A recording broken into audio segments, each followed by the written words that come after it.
I wanted to create a video to introduce my newest pets to some of my friends and I guess the internet. This is my colony of Temnothorax ants. They were a wild colony that I found while on a hike with my little brother earlier this year in January. Kind of surprised to find them. And we weren't quite sure what it was that they were in at first. We've kind of learned quite a bit and made a lot of mistakes along the way. So I thought I'd make this little ant video blog, to kind of show both my triumphs and my struggles as we go. I've definitely made some big failures in raising these guys, but they're still alive. It's been about a month and a half now, and they seem to like their new home, even though it wasn't the one I intended for them originally. So stay tuned and hope you enjoy the show. Hopefully that didn't disturb them too much, but this is a little colony of ants that my brother Garrett and I found I think just a couple weeks ago while we were out hiking. There was this weird dried out fruit that he saw in a bush, and he just broke it open and there were a ton of ants in there. Not sure if there's a queen, but definitely saw a lot of brood, a lot of eggs and stuff, so kind of assuming there's a queen still buried inside of that fruit, but I didn't want to break it apart anymore and risk, upsetting her, killing any of the brood, or causing her to cannibalize them or anything. But yeah, so I kind of wanted to actually move them into a real container. I'm hoping this will give me some vision into whether or not there actually is a queen. I'm not sure what I'll do if there isn't one. I'll be bummed, but yeah.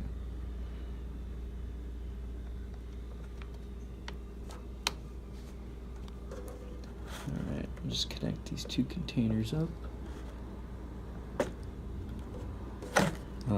And I'm kind of hoping this container that they're currently in will start to serve more as like an outworld, and they'll move into this nest. And I'm hoping to achieve that by leaving this out in the light, which ants don't like, while I leave this in the dark.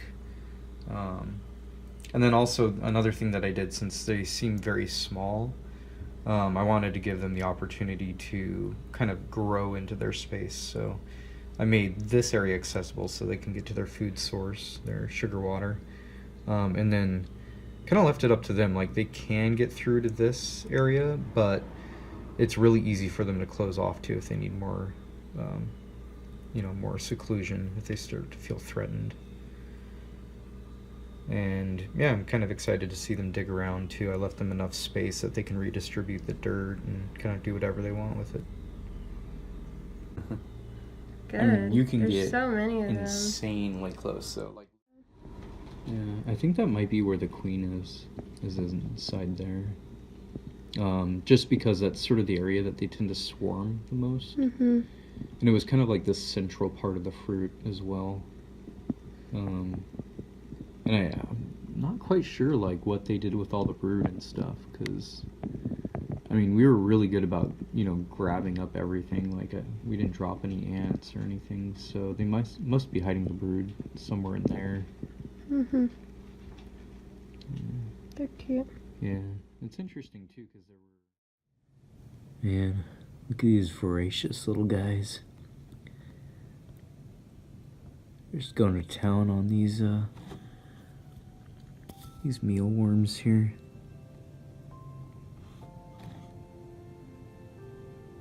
These guys are super active, and it's late at night. It's past 10 right now. Not entirely sure.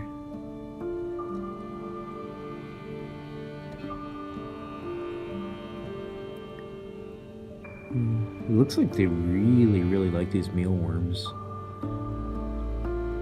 They're not really paying as much attention, it seems, to the cricket pieces that I threw in there.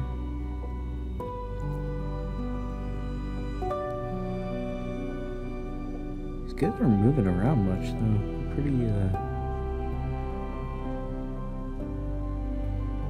Wow.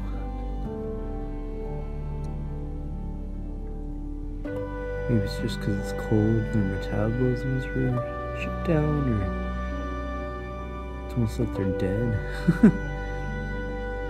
Frozen in time. Maybe it's because I turned on the light too, I don't know.